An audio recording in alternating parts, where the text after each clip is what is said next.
Assalamualaikum warahmatullahi wabarakatuh. Kami berdua hadir kembali menjumpai Anda dengan sejumlah informasi yang berhasil kami rangkum dalam Apa Kabar Parepare untuk edisi kali ini.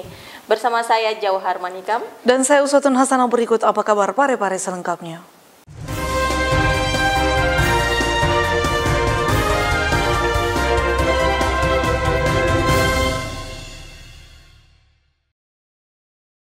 Pemirsa, informasi pertama terkait tradisi unik yang dilakukan oleh para petani suku Bugis di Kota Parepare, yang mana pada setiap awal musim tanam Mapalili merupakan tradisi turun sawah yang dilakukan sekumpulan petani dengan mengelilingi sawah secara bersama-sama.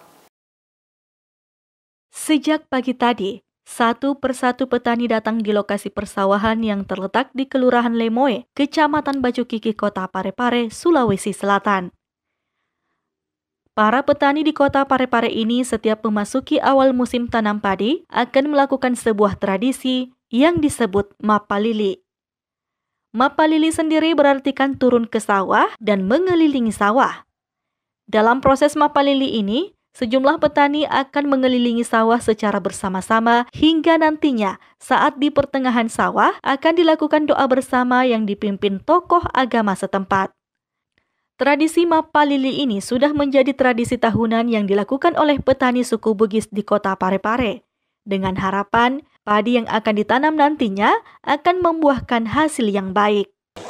Ya, alhamdulillah, baru-baru kita laksanakan suatu kegiatan aktivitas yang dilaksanakan oleh petani setiap kali mau turun sawah, dilaksanakan namanya kegiatan Mapalili.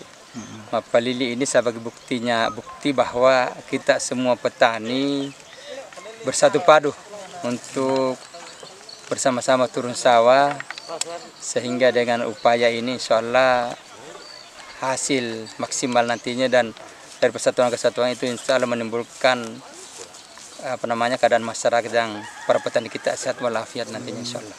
Itu tadi ada salat keliling ya, keliling. Iya, keliling. Itu apa maknanya? Itu maknanya keliling dalam bahasa Bugis Mapalili sebagai bukti nyata bahwa kita ini bersatu padu dalam mengerjakan pertanian ini, sehingga insya Allah dampaknya nanti akan baik nantinya insya Allah. Ini memang sudah menjadi tradisi. Sudah menjadi tradisi setiap tahunnya begitu mau turun sawah. Erwin, TV Peduli mengabarkan.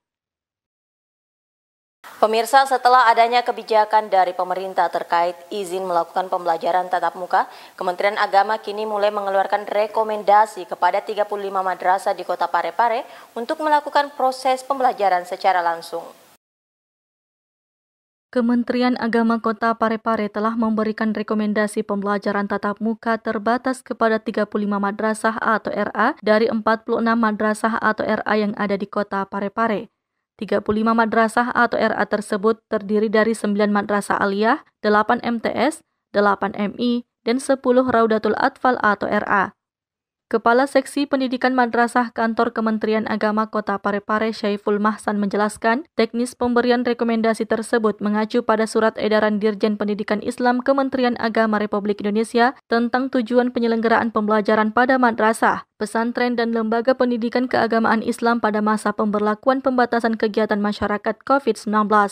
Jadi untuk di bawah Kementerian Agama, madrasah dan RA, kami telah melakukan serangkaian kegiatan terkait persiapan PTM terbatas. Dari SE Dirjen Pendis memberikan arahan untuk pelaksanaan PTM terbatas itu melakukan beberapa tahap, yaitu pertama pengisian daftar periksa melalui data EMIS, kemudian yang kedua memberikan memvisitasi, memeriksa langsung ke lokasi, kesiapannya, dan kemudian ketiga memberikan rekomendasi. Itu kami telah memberikan rekomendasi 35 madrasah dari 46 madrasah RA untuk siap visitasi. Sementara yang lainnya tetap melakukan pembenahan sehingga nanti akan memungkinkan untuk melakukan PTM terbatas. Syaiful Mahsan menambahkan, pihaknya terus melakukan pemantauan terhadap sejumlah madrasah atau RA yang belum memenuhi persyaratan untuk mendapatkan rekomendasi. Dalam melakukan visitasi ke setiap madrasah atau RA, pihaknya melibatkan sejumlah stakeholder terkait, salah satunya pemerintah Kota Parepare. Sri Ayu, TV Peduli mengabarkan. Sambut Hari Sumpah Pemuda, DPD KNPI Kota Parepare menggelar donor darah. Tidak hanya itu, 4 pekan ke depan, KNPI Kota Parepare akan menggelar berbagai kegiatan yang diberi nama Pekan Pemuda. Rangkaian menyambut Hari Sumpah Pemuda pada 28 Oktober, DPD KNPI Kota Parepare menggelar sejumlah kegiatan selama 4 pekan yang diberi nama Pekan Pemuda, di mana setiap pekannya dilaksanakan sejumlah item kegiatan. Salah satunya kegiatan donor darah yang dilaksanakan di kantor Sekretariat KNPI Kota Parepare.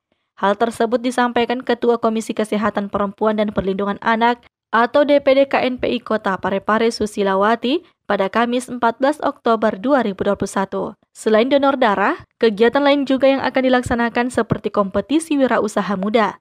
Sebelumnya, Ketua KNPI Kota Parepare Muhammad Ramdan beberapa waktu lalu pada rapat pleno yang digelar di Hotel Pariwisata mengatakan, kegiatan yang diberi nama Pekan Pemuda mulai dilaksanakan di pekan pertama Oktober 2021 dengan melibatkan serta mengajak semua organisasi kepemudaan untuk terlibat dalam kegiatan tersebut.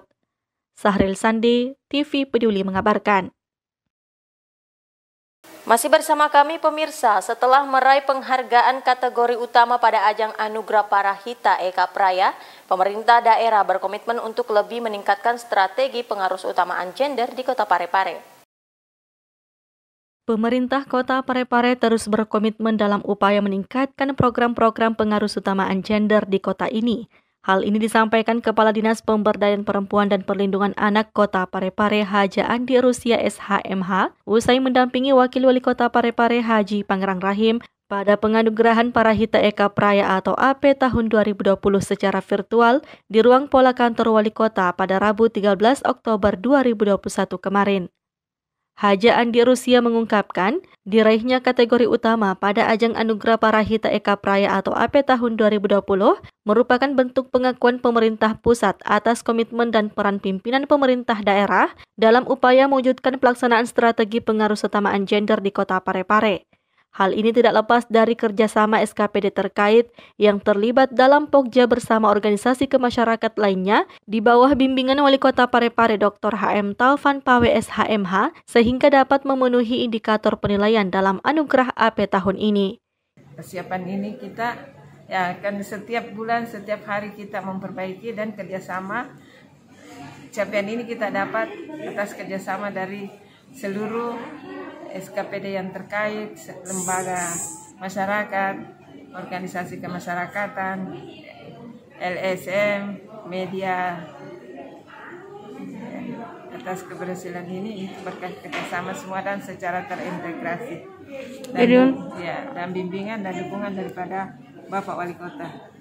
Mantan Kepala Dinas Perpustakaan Kota Parepare ini juga mengungkapkan bahwa untuk naik ke jenjang lebih tinggi lagi, yakni kategori mentor, tentunya harus bekerja lebih giat lagi dalam meningkatkan program pengarus utamaan gender. Tapi yang lebih penting adalah bagaimana bisa mempertahankan kategori utama yang telah diraih tahun ini.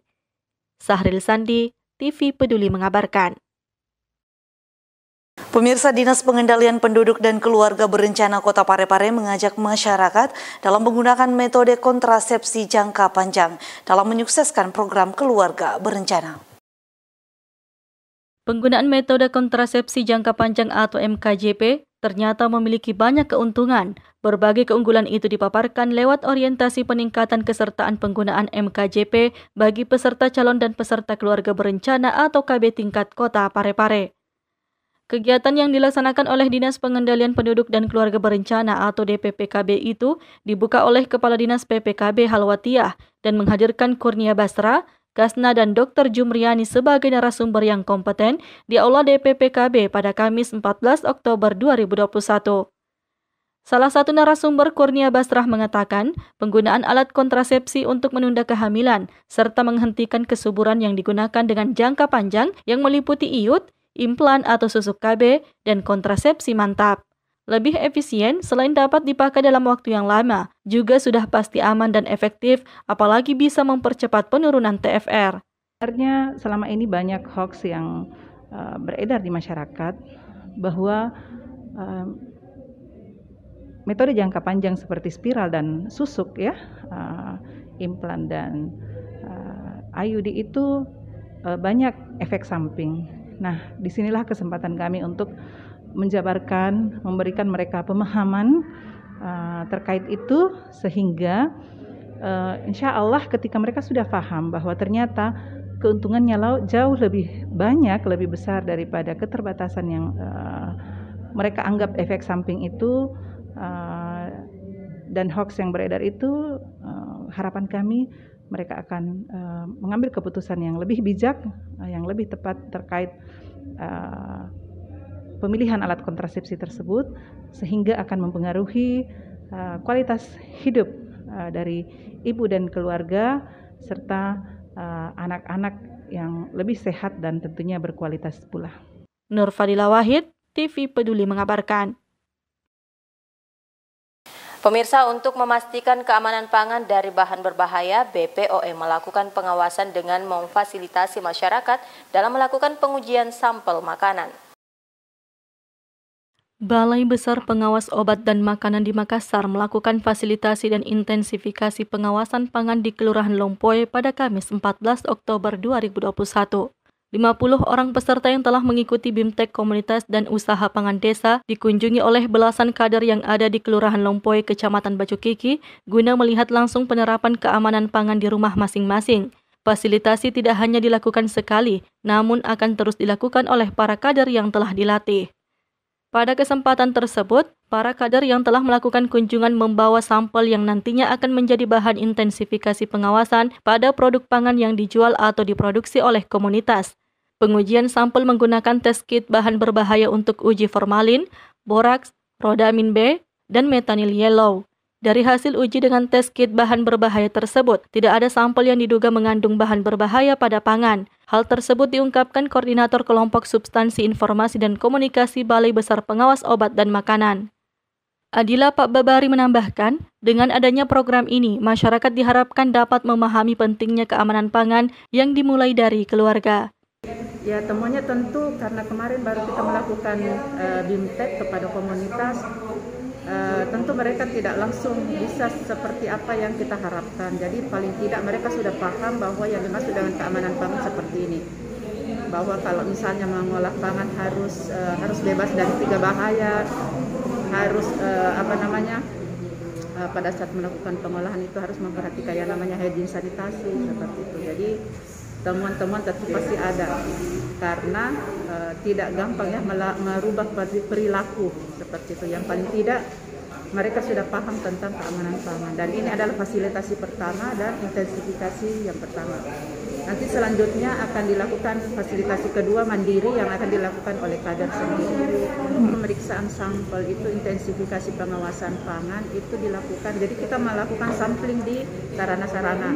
Nah itu dilakukan uji dan alhamdulillah hari ini hasil ujinya itu semua negatif untuk bahan kimia berbahaya. Jadi harapan kami ini dengan adanya kegiatan program nasional itu program keamanan pangan desa, kita berharap bahwa masyarakat itu bisa paham tentang keamanan pangan dan itu dimulai dari keluarga sampai dengan perorangan.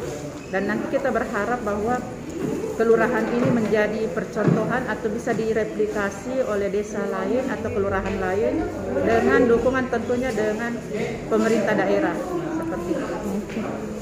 Sri Ayu, TV Peduli mengabarkan. Pemirsa, ada yang unik di MTS Lil Banat Kota Parepare yang mana pemilihan ketua OSIS yang digelar baru-baru ini dilakukan mirip dengan pesta demokrasi pemilihan umum. Berikut liputan selengkapnya. Pemilihan ketua OSIS di DDI Lil Banat Parepare menjadi ajang siswa belajar berdemokrasi. Proses pemilihan ketua OSIS dikemas mirip dengan pemilihan umum atau pemilu. Para siswa yang hendak menyalurkan suara dalam pemilihan ketua OSIS di sekolah ini terlihat layaknya pemilu. Mereka menunggu giliran untuk mencoblos calon ketua OSIS pilihannya di Aula DDI Lil Banat Ujung Lare pada Kamis 14 Oktober 2021. Dalam proses itu, ada 6 bilik suara dan 1 kotak suara. Sejumlah siswa yang menjadi petugas pemungutan suara tampak sibuk melayani calon pemilih. Sebagian petugas mencatat undangan dari calon pemilih dan memberikan tinta di jari kelingking setelah memberikan hak suaranya. Wakil Kepala Madrasah Bidang Kesiswaan Siti Amirah Rashid mengatakan pihaknya setiap tahun mengupayakan mengundang KPU untuk siswa bisa belajar demokrasi melalui pemilihan ketua dan wakil ketua OSIS. Ia juga berharap siapapun kandidat yang terpilih bisa merealisasikan apa harapan seluruh siswa dan menjadikan program kerja. Kami mengupayakan dari setiap tahun untuk mengundang KPU untuk memberikan beberapa penjelasan terkait dengan bagaimana memilih yang baik. Dan beberapa hal yang disampaikan oleh KPU terkait dengan teknik pemilihan yang benar. Komisioner KPU Divisi Sosialisasi Pendidikan Pemilih SDM dan Partisipasi Masyarakat Firman Mustafa mengapresiasi pelaksanaan pemilihan Ketua OSIS di MTS DDI Lil Banat yang mengadopsi pesta demokrasi selama pemilihan. Mereka berusaha meminjam kotak suara dari KPU Kota Parepare, kemudian bilik suara KPU Kota Parepare, kemudian ada juga proses pemaparan visi dan misi dari 4 pasang calon dari kandidat pasang calon dari calon ketua OSIS pesantren DDI Lil Banat ini. Nur Fadila Wahid, TV Peduli mengabarkan.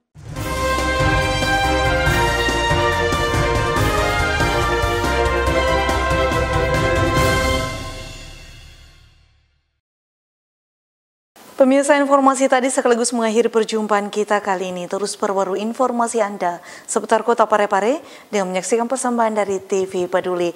Dan ingat untuk selalu menerapkan protokol kesehatan dengan rajin mencuci tangan, menjaga jarak dan memakai masker saat beraktivitas. Saya Uswatun Hasanah. Saya Johar Manika mewakili segenap kru yang bertugas mengucapkan terima kasih atas kebersamaan Anda dan sampai jumpa.